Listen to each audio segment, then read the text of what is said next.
To eri medicine. तो हम MPS 003 का जो फर्स्ट चैप्टर कर रहे थे उसका थर्ड पार्ट में फाइनली बना रही हूँ।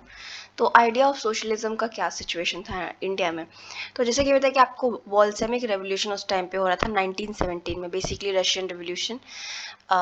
ऐसा मैं एक्सपेक्ट कर रही हूँ कि आपको पता होगा, नहीं पता तो कोई प्लीज़ कमेंट में लिख दीजिए और जिससे सबको पता चल जाए, नहीं तो गूगल तो आप कर ही सकते हैं। तो बेसिकली इससे क्या हुआ कि वहाँ पे तो रशियन रेवोल्यूशन या बोल्शेविक रेवोल्यूशन हो रहा था 1917 में, बट यहाँ पे भी उसका इम्पैक्ट या उसका इन्फ्लुएंस प्रभाव दिखने लगा इंडिया में, और एक छोटा सा सोशलिस्ट ग्रुप अर्बन सेंटर्स में निकलने लगा। अर्बन सेंटर्स में मतलब शहरों में, ठीक है। ये सब चीज़ें जो हो रही थी उस टाइम पे वो अर्बन सेंटर्स में ज़्यादातर हो रही थी। ये आइडियोलॉजिकल जो वॉर हो रहा था विचारधारा का, ठीक है। तो जिस तरीके से 5 ईयर का प्लान यूएसएसआर बनाया, मतलब रशिया में जो बन रहा था 5 ईयर का प्लान, वो उस तरीके के प्लान को लेके भी भारत में काफ़ी उत्सुकता हो गई कि नहीं, हम भी प्लान उनकी तरह बनाएंगे। 5 ईयर प्लान का आइडिया हमने काइंड ऑफ रशिया से ही लिया है। और उसके बाद सो इन 1934 विश्वेश्वरैया पब्लिश करते हैं एक बुक जिसका नाम था प्लान्ड इकोनॉमी इन इंडिया, जिसमें प्लानिंग के बारे में, 5 ईयर प्लानिंग, इन सब चीज़ों के बारे में बात की गई थी। कोई सोशलिस्ट बुक देखने में लग नहीं रहा था, पर हाँ उससे इन्फ्लुएंस किताब जरूर थी। उसके बाद 1934 में कांग्रेस की सोशलिस्ट पार्टी का जो फॉर्मेशन होता है वो कांग्रेस के अंदर ही हो जाता है, मतलब कांग्रेस पार्टी के अंदर ही एक सोशलिस्ट ग्रुप या पार्टी बन जाती है। और यही वन ऑफ द रीज़न था कि गांधी जी कांग्रेस से रिज़ाइन कर देते हैं, कांग्रेस को छोड़ देते हैं। रीज़न होता है कि जो नेहरू जी की सिंपैथी होती है वो उस ग्रुप की तरफ होती है। नेहरू जी का जो झुकाव होता है वो थोड़ा सोशलिज्म की तरफ होता है। और 1935 में कम्युनिस्ट पार्टी ऑफ इंडिया भी बन जाती है, लेकिन उसको ब्रिटिश गवर्नमेंट होती है तो उसको बैन कर देती है। जैसे कि मैंने ऊपर ही बताया, जवाहरलाल नेहरू का बहुत ज़्यादा इंटरेस्ट, एडमिरेशन सोशलिज्म की तरफ होता है। और जब वो अपना प्रेसिडेंशियल स्पीच दे रहे होते हैं 1928 के अराउंड, तो वो बोलते हैं कि दुनिया में जितनी भी प्रॉब्लम्स है ना उसका एक ही सोल्यूशन है। मतलब उसका जो सोल्यूशन है वो सोशलिज्म के अंदर है, मतलब सोशलिज्म आएगा तो सारी प्रॉब्लम्स खत्म हो जाएंगी। उसके बाद जो अपना प्रेसिडेंशियल स्पीच होता है फैजपुर में, वहाँ पे भी नेहरू बोलते हैं कि क्यों ना हम एक एंटी इम्पीरियलिस्ट फोर्सेस बनाए जिसमें वर्कर्स और पीजेंट्स हो। जिस तरीके से आपको पता है कि सोशलिज्म या कम्युनलिज्म का जो आइडिया है उसमें कहा जाता है कि जिस दिन ये वर्कर, जो किसान है, वर्कर्स, जो छोटा तबका है, जो वर्किंग क्लास है, वो जाग गया तो उस दिन तो बदलाव आ ही जाएगा। और ये जो क्लास में हम देखते हैं कि कोई अपर क्लास है जो कंट्रोल कर रहा है उसको ख़त्म कर दिया जाएगा और एक ऐसा समाज बन जाएगा जहाँ सब लोग बराबर है। तो कुछ इसी टाइप का आइडिया के लिए वो बोलते हैं कि क्यों ना हम अंग्रेज़ों के खिलाफ, नेहरू जी ऑर्गेनाइज होते हैं और सारे उसमें वर्कर्स और किसान सब हों, ठीक है। उसके बाद हम आइडिया ऑफ प्लानिंग को देख लेते हैं। तो आइडिया ऑफ प्लानिंग का जो पॉपुलैरिटी वो 1934 में हमें काफ़ी देखने को मिलती है। उसके बाद जो जवाहरलाल नेहरू हैं वो सुभाष चंद्र बोस के बाद कांग्रेस के प्रेसिडेंट बनते हैं। उसके बाद ये नेशनल प्लानिंग कमेटी बनाते हैं जिसमें नेहरू जी खुद चेयरमैन होते हैं और केटी शाह जो होते हैं वो सेक्रेटरी होती हैं। और आइडियोलॉजिकल जो टेंशन बढ़ रही होती है, ठीक है, उसकी वजह से जो सुभाष चंद्र बोस है वो भी रिज़ाइन कर देते हैं उसके बाद प्रेसिडेंशियलशिप से नेक्स्ट ईयर। और उसके बाद क्या होता है कि जो बहुत सारे प्रोविंसेस क्या होती हैं, स्टेट होता है, ठीक है। स्टेट को प्रोविंसेस पहले बोला जाता था। तो बहुत सारे कांग्रेस गवर्नमेंट जो होती है अलग अलग स्टेट से रिज़ाइन करने या छोड़ने की वो कोशिश करने लगती है, क्योंकि ब्रिटिशर्स कहते हैं कि जो भारत है वो वर्ल्ड वॉर 2 में पार्टिसिपेट करेगा। देखिए उस टाइम पे अगर हम पार्टिसिपेट करने लायक थे नहीं वर्ल्ड वॉर 2 में, और अंग्रेज़ों का एक ये चाल था कि हमारी जो मतलब हमारे यहाँ की जो मासूम जनता है उनको वहाँ पे ले जाए, वॉर कराए, मतलब आर्मी को।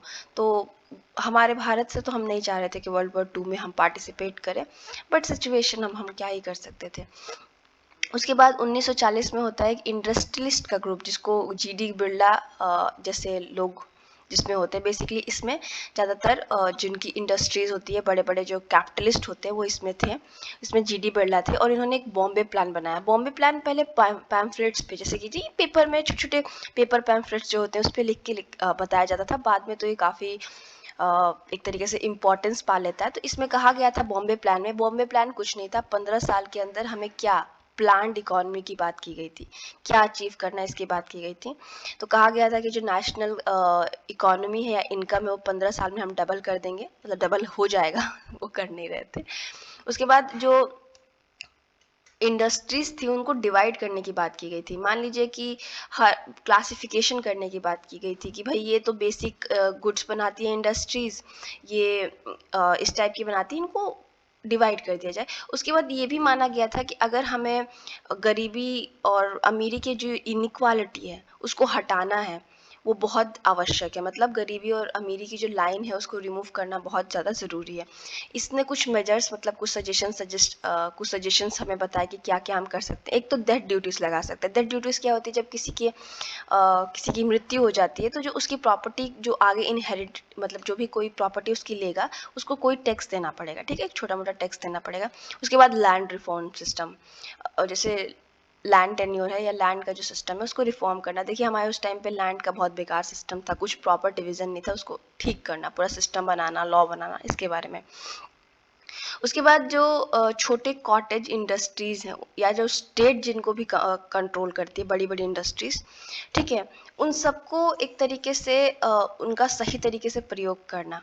और यहाँ पे एक और बात की गई थी कि इकोनॉमिक कंट्रोल ज़्यादा इम्पॉर्टेंट है ओनरशिप और मैनेजमेंट स्टेट के द्वारा, ये बात कही गई।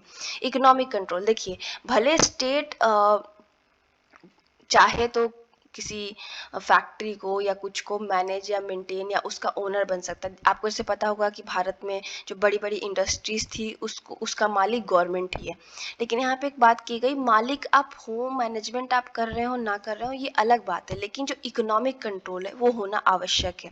इकोनॉमिक कंट्रोल से तात्पर्य क्या है, सब कुछ प्लान्ड होना, ठीक है, किस तरीके से क्या एक्शन लिया जाएगा, लॉज बनना, इन सबको देखना ये बहुत ज़्यादा ज़रूरी है, ठीक है। और इकोनॉमिक कंट्रोल के बारे में आप थोड़ा और ज़रूर पढ़ सकते हैं, गूगल से पढ़िए और कमेंट सेक्शन में बताइए कि इकोनॉमिक कंट्रोल किस तरीके से एक्सरसाइज किया जाता है। उसके बाद जब वर्ल्ड वॉर 2 ख़त्म हो जाता है तो एम.एन. जो रॉय होते हैं, जो इंडियन कम्युनिस्ट मूवमेंट के, एंड उन्होंने एक रेडिकल ह्यूमनिस्ट जो वो होता है, वो भी होते हैं, वो पब्लिश करते हैं पीपल्स प्लान। तो पीपल्स प्लान क्या होता है, लोगों के लिए कोई प्लान, ठीक है। तो इसमें बताते हैं कि जो एग्रीकल्चर है उसको किस तरीके से हम नेशनलाइजेशन कर दें लैंड का, मतलब नेशनलाइजेशन ऑफ लैंड, एंड जो रूरल, जो गाँव में जो बहुत ज़्यादा लोग कर्ज में डूबे हुए हैं उनको ख़त्म कर दे। लैंड, देखिए लैंड ओनरशिप को हटाने की बात यहाँ पे एम्फोसिस की जा रही है कि कोई किसी का ज़मीन हो ही ना, सब मतलब सबका ज़मीन हो, kind of socialist he idea, आप इसको समझ लीजिए। उसके बाद जितने लोग, क्योंकि गांव में क्या था ना कि लोग गांव में जो किसान थे वो बैंक से लोन लेने की जगह वो जाके किसी लोन देने वाले व्यक्ति से ले लेते थे, जिससे वो फंस जाते थे और कभी वो ख़त्म ही नहीं होता था। बिकॉज उस पर जो कर लग, मतलब जो उस पर कर कर तो टैक्सेस ही होती है, मतलब जो उस पर इंटरेस्ट लगता था ना वो काफ़ी ज़्यादा होता था। तो वो लोग उसी कर्ज के चक्कर में ही फंसे थे। तो उन्होंने बोला कि इसको ख़त्म करना है, ज़मीनों को नेशनलाइज करना है। उसके बाद जो इंडस्ट्रीज़ होंगी या फाइनेंस होगी उसको फ्यूचर में जो बनेगा या इंडस्ट्रियलाइजेशन का जो प्रोसेस होगा उसको स्टेट कंट्रोल करेगी। और उसके बाद जो भी सरप्लस प्रोडक्शन होगा, यानी मान लीजिए कि आपने खेती की एक ज़मीन पे और उस ज़मीन पे आपने खाने से ऊपर खेती की, ठीक है। मान लीजिए कि आपको 5 किलो आप खाते हैं एग्जाम्पल के लिए, और आपने 10 किलो की खेती की, तो 5 किलो जो बच जाएगा वो सरप्लस होता है, यानी वो एक्स्ट्रा है आपके खाने से, यानी आप उसे बेच देंगे या मार्केट में आ जाएगा। तो इन्होंने कहा कि इस टाइप का जो सरप्लस आ रहा है इंडस्ट्रीज से, एग्रीकल्चर से, हम उसको एम्प्लॉयमेंट रेज करने के लिए इस्तेमाल कर सकते हैं, ठीक है। अब गांधी जी का क्या व्यू था इकोनॉमी को लेके, तो गांधी जी का जिस तरीके से आपको पता है कि उनका एक पैम्फलेट हित स्वराज जो था वो छपता था या न्यूज़पेपर में, तो 1907 में वो बताते हैं कि वो मशीन्स के बहुत ज़्यादा ऑपोजिशन, वो बोलते थे कि मशीन जो है ना वो एक तो अंग्रेजों की देन है, दूसरा ये है कि कॉमन लोगों का जो मेहनत होता है उससे उनको अलग कर देता है, कॉमन लोगों की जॉब छुड़ा देता है। उसके बाद वो जो स्पिनिंग व्हील्स होती हैं, जो चक्री वो घुमा के आप बनाते थे, वो उसको उसको जो चरखा चरखा यस, उसको इस्तेमाल करने पर ज़्यादा जोर देते हैं, बोलते हैं कि वो वीमेन को एक तरीके से एम्पावर करेगा और लोग अपनी अर्न मतलब अपने से पैसा कमा सकते हैं।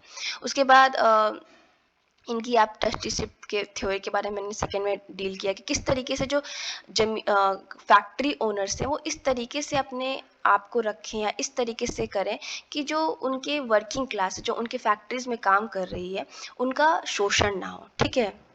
इनकी जो भी थ्योरीज थी गांधी जी की, वो कॉमन मैन को, आम इंसान को कभी भी मतलब इग्नोर नहीं करते थे। इनकी सारी थ्योरी आम इंसान के आसपास बनती थी। ये बोलते थे कि जो स्मॉल स्केल की कॉटेज इंडस्ट्रीज थी जो कि अंग्रेजों के आने के बाद ख़त्म हो गई थी, उनको फिर से रिवाइव किया जाए, उनको फिर से लाया जाए।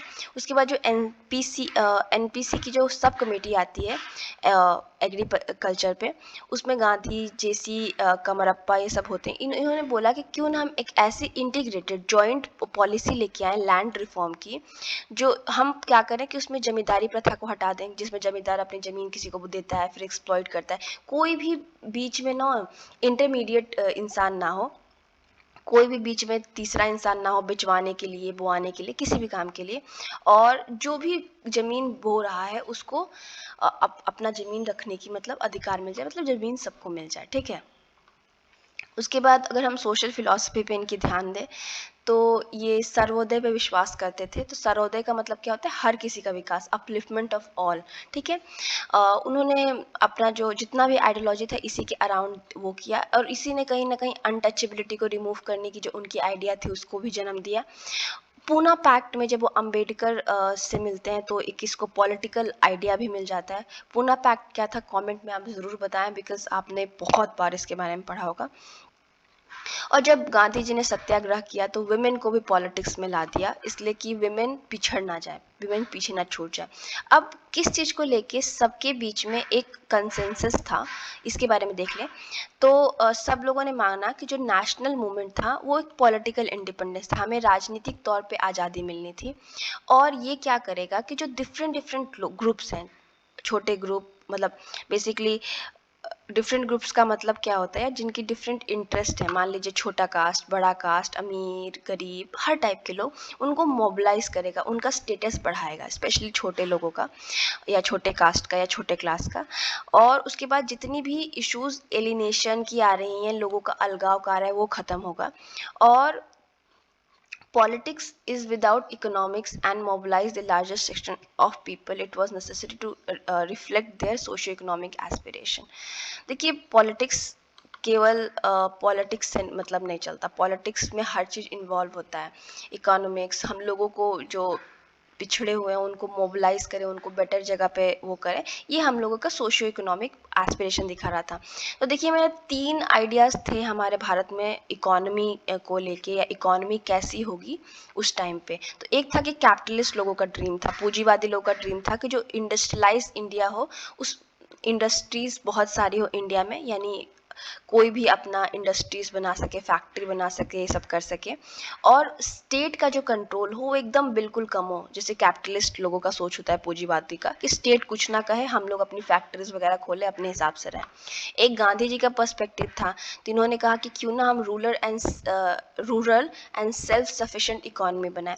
बेसिकली रूरल और सेल्फ सफिशिएंट इकोनॉमी क्या होती है, जहाँ ये भी उसकी की बात करते हैं कि स्टेट ज़्यादा कंट्रोल ना करे, जहाँ पे गांव में लोग अपने ही तरीकों से, अपने ही पुराने तरीकों को वो करके, खेती करके, छोटी मोटी इंडस्ट्रीज लगा के अपना जीविका चलाएं और किसी पे डिपेंडेंट ना रहे, और स्टेट भी कम कंट्रोल करे। एक सोशलिस्ट व्यू भी था जो बोलता था कि इंडस्ट्रियलाइज इंडिया जो हो वो स्ट्रॉन्ग स्टेट कंट्रोल के अंदर हो, यानी जितनी भी इंडस्ट्रीज हो उसको स्टेट गवर्नमेंट कंट्रोल करे, किसी पूंजीवादी के हाथ में ना हो। तो ये 3 आइडियाज थे जिस पे सबके मतलब विचारधारा एक जैसी थी इकोनॉमिक डेवलपमेंट को लेके, कि देखिए कोई भी इकोनॉमिक डेवलपमेंट नहीं हो सकता जब तक पॉलिटिकल फ्रीडम ना हो। हम कुछ भी कर ले, अंग्रेजों के अंदर हम लोग अपना विकास नहीं कर सकते थे, ठीक है।